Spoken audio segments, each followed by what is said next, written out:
2024 was a pretty good reading year for me. Now, I didn't quite read as many books as I would have liked. However, what I did read, I really enjoyed. So today, I thought we would do a tier list, tier ranking of all the books I read in 2024. So here we have the entire list of books I read in a random order, and we're going to tier rank them between wowza, yes, I like, this was good, it was alright, and DNF. This was a year for a couple of DNFs, which I don't like to DNF. I usually try and power through and finish a book, but this year I did end up DNFing quite a few books, which is unusual for me, so we'll talk about why when we get to them. First up, we have Bloodstones by Tori Tekken. Now, I really enjoyed this one. I'm going to put this in... Ooh, this was good. Yes, I think, because I really enjoyed this book. It's very character focused and character driven, and it does a really good job of setting up the world. So I'm looking forward to more in this series. I liked that we started to see how the points of view are likely to intermingle in the rest of the series. I think it's a very interesting and unique setting. It's still very much medieval fantasy, but kind of has this ancient Mongolian feel to one of the points of view. So overall, I did really enjoy it. I will keep it in there for now, I think. Next up, Sword of Kaigen. This was on my Goodreads for 2024, but I can't remember if I finished it in 2023 or 2024. So in case I didn't include it last year, we're including it this year. I could have went back and checked, but I didn't. Wowza, I love Sword of Kaigen. This was such a good book. It has a very interesting structure where there's a fair bit of falling action and really getting to delve into the character's psyche in the fallout of some of the events of the story. Again, very character driven, has an elemental magic system, a Japanese, Asian inspired setting and culture in a lot of ways as well. But overall, the characters what really drew me into this. It is heart-wrenching, it is emotional, it is an easy 5-star read for me. Next up, we have In the Shadow of Their Dying, which is a very, very grimdark, very explosive short novella that I did really enjoy. I'm going to put that in... This was good, I think. One of the points of view is from a demon, which was really, really cool, and something a wee bit different as well. It's not like anything I'd read before. It is very chaotic, bombastic. It is rather short, but still packs quite the punch of grimdark fun. So if you're looking for something to kind of break up some of the longer reads and you're wanting something particularly dark with some really interesting morally grey characters, definitely check out In the Shadow of Their Dying. The only reason I'm putting it in that section is because I didn't overly connect to the characters, because there is quite a few, and there was one character that I started to grow connected to by the end, and I think this is just the type of story. This is more about personal taste than it is about the quality of the book, because I think it was a really good novella. Royal Assassin! That's wowza time. Did I put it above or under Sword of Kaigen? Oh, that's quite difficult. That's really tough, actually. I'm not sure. Because Sword of Kaigen is amazing. And I think Sword of Kaigen is probably more in my head, but I think just from a storytelling standpoint, Royal Assassin was better. But also, I think I enjoyed Sword of Kaigen a little bit more. Oh, I might put it just below Sword of Kaigen. I may come back and adjust that. But I loved Royal Assassin. It was one of my favorite reads of the year. It's still top category. Fantastic book. I love continuing on with Hobbs' story. She's such an incredible writer. Her character work in particular, beautiful. I also love her prose style. And they just flow really nicely, those books. And I have called it this in the past. And I do think it's a really good sort of indicator to tone and sort of the type of narrative it is when I call it a slice of life medieval fantasy. But it's definitely not low stakes like a lot of slice of life type narratives are. This is very much high stakes. But I loved it. I love Royal Assassin. Farseer Trilogy is terrific.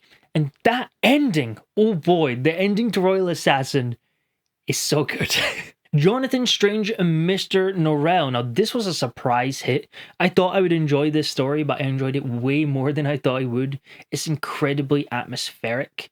You really get drawn into the setting just with the types of characters, but also the language and the prose. And I did listen to this on audio, and the audiobook narrator does such a terrific job of really tying it to the times. I would say even the audiobook is a little bit dated. I believe there is a new one with Richard Armitage, but I listened to the original audiobook, and it's a wee bit dated. It has not quite as high quality sound, but I think that added even more to the experience because it's a historical fiction, it's a historical fantasy fiction, and alternate history, and it was really, really, really good. I'm going to put it top of yes, I like. Next up, Butcher's Masquerade. Oh, it's top tier. It's Dungeon Crawler Carl, one of my favorite series of all time. Is Butcher's Masquerade better than Sword of Kaigen? In some ways it is, in other ways, Sword of Kaigen's better. Oh, that's really difficult. I think I'm going to leave Sword of Kaigen on top. Sword of Kaigen is a really special story, and I think just for the emotional impact of it, it was more heart-wrenching, and that usually for me is a better indicator of how much I enjoyed it. If it can really pull on my heartstrings, then that's some of my favorite types of books. While Butcher's Masquerade does have some emotional moments, it doesn't quite get to the level of Sword of Kaigen, but that's just the type of story it is. Dragon Rider. I didn't mind Dragon Rider. I do think this was a timing thing, whereas I just came off reading Ascendant and I jumped straight into another Dragon Rider and it just felt very samey. So this could very much be very situational rather than the quality of the book. However, I do have some complaints with some of the tonal shifts in the narrative. Some elements made it feel quite young, and then other moments had very much grimdark elements, and I really would have liked the author to have lent into one over the other. That being said, I do really like the character work, and I do think the ending was really, really good. It really brought it up in my estimations, so I might continue on to the sequel, which is coming out next year. Next one up, we have Murder at Spindle Manor. Now this, I was surprised at how much I enjoyed this. I think I'm going to put it under Jonathan Strange and Mr. Norrell.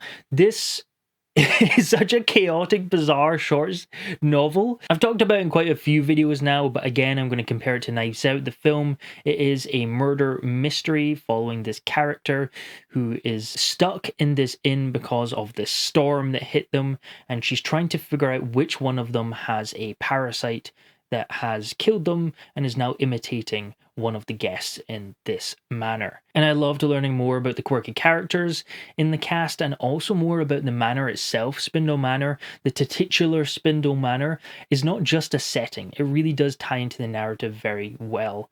And I love the main character, who is this sort of monster hunter.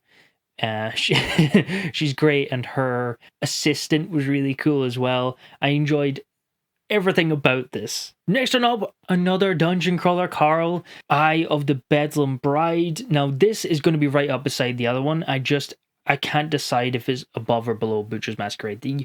It's picking a favorite child. I can't do it. It's really difficult. I think Butcher's Masquerade, the titular moment in the story of the Butcher's Masquerade, one of the best scenes in the entire series. That being said, I really liked the large picture developments we got in Eye of the Bedlam Bride, and I know some people don't, but I really liked the card mechanic of that floor. I thought that was really, really cool. I think I'm going to put it above Butcher's Masquerade, but again, those could be interchangeable depending on the day. The Black Mantle. I forgot to put that in here. The best book I read of 2024.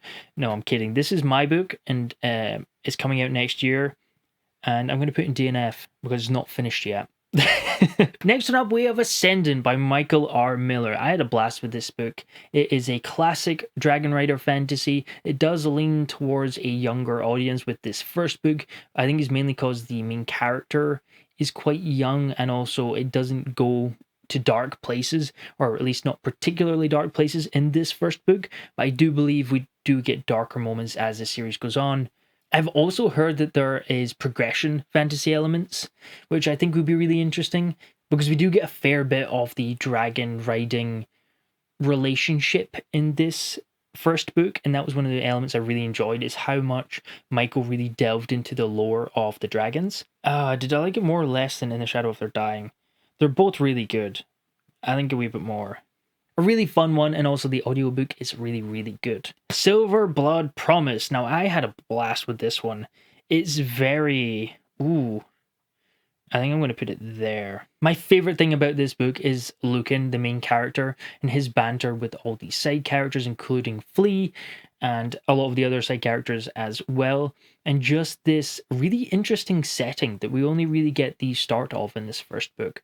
But I really enjoyed this. Very easy to read, pretty tightly paced. Next up, we have Elantris. Now, Elantris is Brandon Sanderson's debut book. It's the first book he got published, and overall, I had a really good time with this book. I went in with tempered expectations because I'd heard it's one of his weaker works. I do think that there's a wee bit more jank to it, and it's a very different story from some of his other things. I've not looked at the reviews, but my guess is that there will be some complaints about info dumping, and I do not think there's info dumping in this. It's a lot more political a narrative for Sanderson compared to his other work. So there's definitely more exposition, but I don't think it's necessarily info dumpy. But that sort of larger picture scale story following these characters and some of the twists and turns, and also the magic system and the world building. Again, at Sanderson, we expect those to be incredible, and they are in this book. Really interesting to have sort of geography based or location based magic is a really interesting setup that I haven't really seen before. So overall, I really enjoyed it. I do think the characters are on the weaker side. They're not bad characters. They're too nice. They're nice people, and I want more flawed characters to follow. I found it quite difficult to relate to them because they're not perfect. They are flawed in some ways, but I didn't have the same connection to them as I have to other Sanderson characters. That was the big drawback for me for this book. Overall, I really, really enjoyed it. I think I'm going to put it there. Next on up, we have Nettle and Bone. Now, sadly, this is the first DNF on the list. I do think that this was more timing than anything else. It's a short book to begin with, but I only read the first handful of chapters, and I just didn't feel any draw to pick it up. Every time I picked it up, I read a chapter, and then I got very easily distracted because there wasn't anything drawing me back into the story.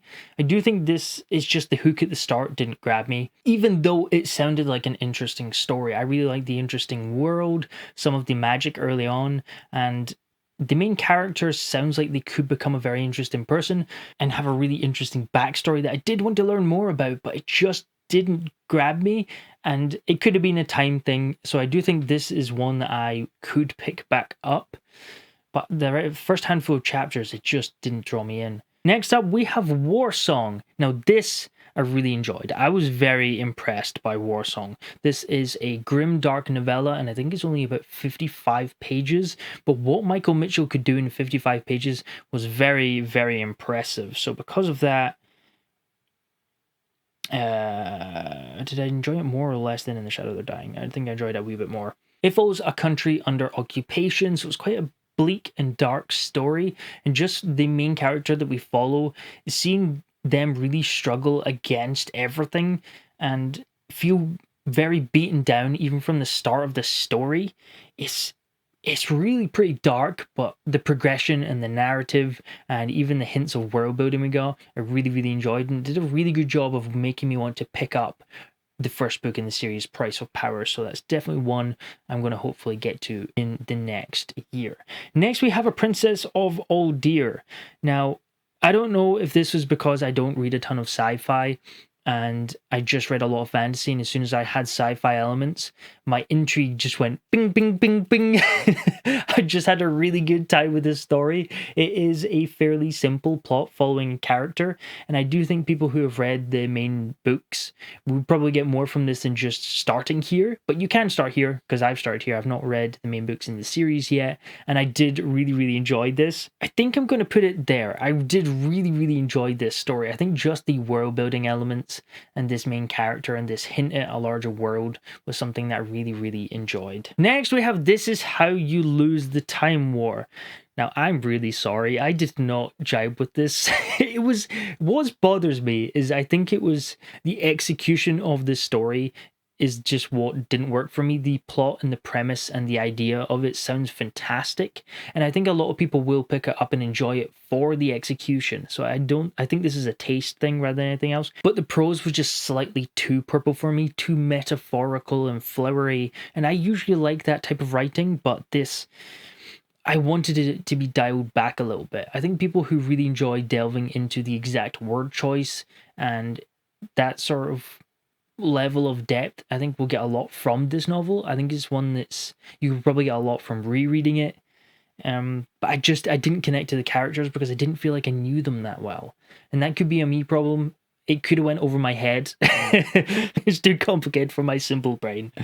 But I did enjoy it. I just wish it was more character-led. Next one up, Service Model. Now this sadly is another DNF, but again, this might be one I come back to. It definitely wasn't a bad book. In fact, I really enjoyed the start of it. It has a very comedic setup where a house droid accidentally kills its owner. However, the robot doesn't really have inbuilt programs to deal with something like that, so it's just trying to work through its list even though its owner's dead, and kind of following this character called Charles, this robot, and seeing it kind of muddle through and trying to figure out what it's supposed to do when its owner has died is very entertaining. And I do think as the story went on, we started to get hints at a larger theme. While it was very comedic and very funny, we did get hints that there is some really big ideas that are being discussed here as well. I just didn't feel the grab to pick it up. Every time I put it down, I never felt the draw to pick it back up again. And I do think it's because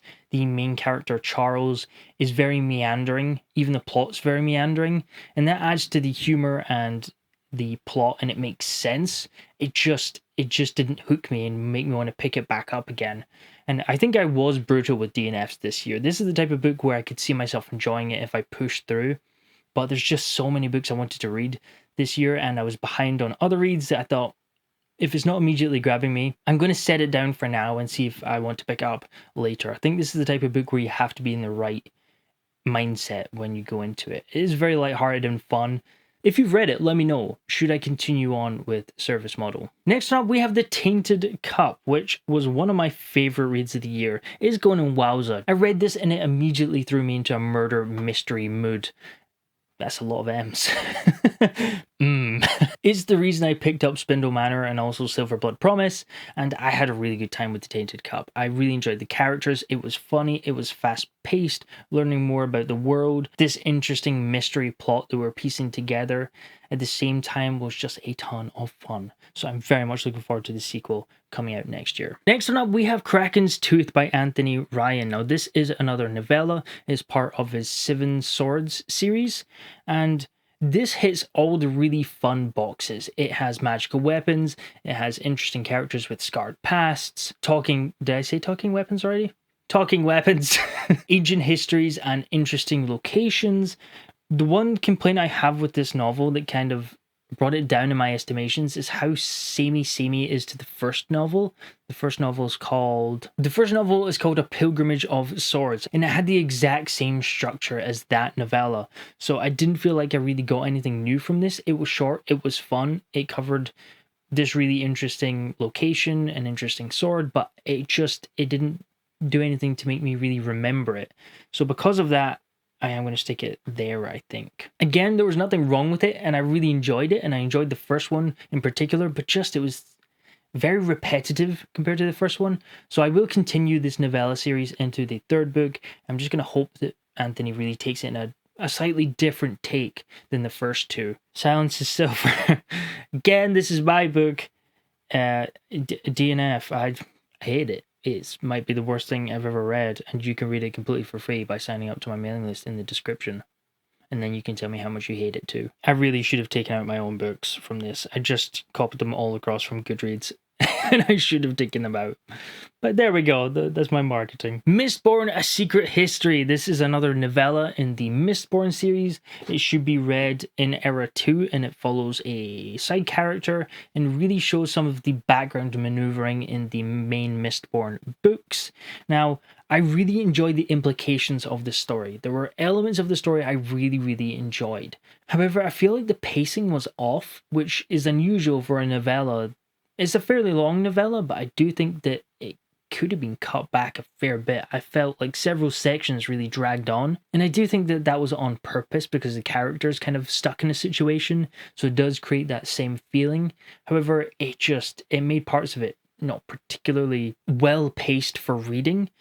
But I love this world and these characters, and learning more about the background maneuvering was really, really good. So the stand back look at the novella, great. The actually reading it experience, the pacing wasn't great. So it's quite a hard one to judge. Do I base it on my reading experience, or do I base it on how much I'm glad I read it and the intrigue that I got from it? Yeah, it makes it really difficult to rate. I think I'm going to put it in top of This Is Good. Yeah, because it is fun and there's elements into it I really, really enjoyed. So yeah, I'm going to leave it there. Kraken Rider Z, sadly, I did also DNF this. This just felt very simple in its setup, and it felt very young in its tone, and it just did not grab me when I read the first fairly sizable section of it. It just felt very standard, which is a shame because the premise and the idea of having a Dragon Rider fantasy with krakens sounds awesome. Again, maybe it could be the fact that I've been reading lots of that type of book and they have very similar setups that it didn't draw me in. So I do think this is one that I might go back to. I think I've said that about all my DNFs, but I hate DNFing books. I feel like I'm going to be missing out on something awesome just on the next page. But I did put this one aside for now. Furies of Calderon. Now, this is also a weird one to rate because there was so much about this I really liked. I loved the magic system. The Furies, super cool. I really, really liked the Furies. I did also like the character work. What I didn't really jibe with was the weird sexual undertone to so much of the book. And I don't mind explicit scenes or anything like that in fantasy. That doesn't put me off if it's done well, but in this, it just felt a really weird undertone to several scenes that just didn't need it, and it felt more youthful in tone, and having these weird undertones to it just felt so strange. But the characters, the magic system, the plot, all of that was really, really good, so I might continue on with the story. I have heard that those undertones aren't as prevalent in the future books, so it's definitely on my radar for continuing. I just don't know when, because I still did really enjoy the plot and the characters. Bands of Morning. I loved this book. It was fantastic. It was really a great continuation in the Mistborn Era 2 series. In particular, I loved the ending, and also Steris.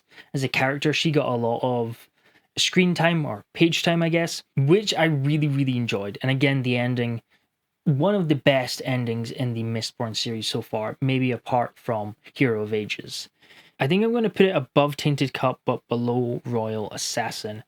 Had a blast, such a good book, and I'm still thinking about that ending regularly. Next up, we have The Lost Metal, which might be the most tightly paced Mistborn novel to date. It's so well paced that I couldn't put it down. Even when I put it down, I was thinking about picking it back up. It was really, really good as the overall reading experience. The ending was fantastic. It was really emotional. It had a lot of interesting Cosmere tie-ins that I really, really liked. I would have liked more from the Cosmere tie-ins, which is funny because it's probably one of the most Cosmere tie-in books that we've had to date. But I felt like now that we're just getting these on-screen teases or on-page teases, I'm like, I just go full in. I want all of this to come together, which I believe it will in Era 3. So I think, did I enjoy it more or less than Bands? I think Bands had a better ending, but Lost Metal overall was just a really addictive read. Fury of the Gods, the third book in the Bloodsworn saga. What is there to say about the Bloodsworn saga? I love these books. I do think that Fury was probably the weakest of the three. However, I think it was a very satisfying ending, but it might have been a wee bit too fast-paced and a wee bit action-led. I would have really liked some of the character moments to have more breathing room, and that being said, one of the characters in particular had a really, really good ending to her arc, which I won't get into. However, I also feel like a lot of the motivations for the characters in this final book were very, very similar. A lot of it's very revenge driven, and it was just a matter of finding the person that did you wrong in the past and then killing them. And it kind of played out exactly how I thought it was going to play out, which isn't necessarily a bad thing. I just would have liked a wee bit more intrigue or mystery in this book, which is not the type of book it is. This is very much a personal preference thing. I still really enjoyed it, and I would highly recommend the Bloodsworn Saga. I do think books 1 and 2 were better, but I still enjoyed it. I'm probably going to put it below Elantris. Yeah. Okay, now these last two I am currently reading, so that does kind of make it difficult to rate. However, I'm going to rate it just on what I've read so far, because these are the big reads of the year. I think Wind and Truth so far has been really good. Very tightly paced for a Stormlight book. Normally, my critiques for Stormlight are a lot to do with the pacing, but the start of Wind and Truth has been really good. There's no messing about. We are setting up the narrative. We are setting up the feeling of progression in the story, the goals. Some major players are already turning up and just getting involved in the action and what's going on. So far, I'm really enjoying it, and it's one of my favorite series of all time, and it's had a really good start. I think I'm going to put it there for now. My rating might go higher or lower depending on how the rest of the book plays out, but so far that's kind of where I'm feeling it sitting. Stormlight is one of my favorite series of all time. I love it very much. And The Inevitable Ruin. Now, I've not read a ton of this, but the setup and everything has been fantastic so far. This is a really big book in the Dungeon Crawler Carl series. We have a lot of key moments that are going to be played out in this book. So this is more of a prediction. I think it's probably going to end up at the top beside Sword of Kaigen. I don't know if it will eclipse Sword of Kaigen. You know what? I'm just going to bet it is. That's kind of my prediction for what I think. I think Inevitable Ruin is probably going to be my favorite book of the year when I finish all these books, just on what I've read so far. But let me know in the comments below, what was your favorite read of 2024? In fact, if you want to do your top 10, I would love to see it. Thank you very much for watching. These lists always stress me out. I feel like I'm going to look at this later and just have changed my mind. I think that's right.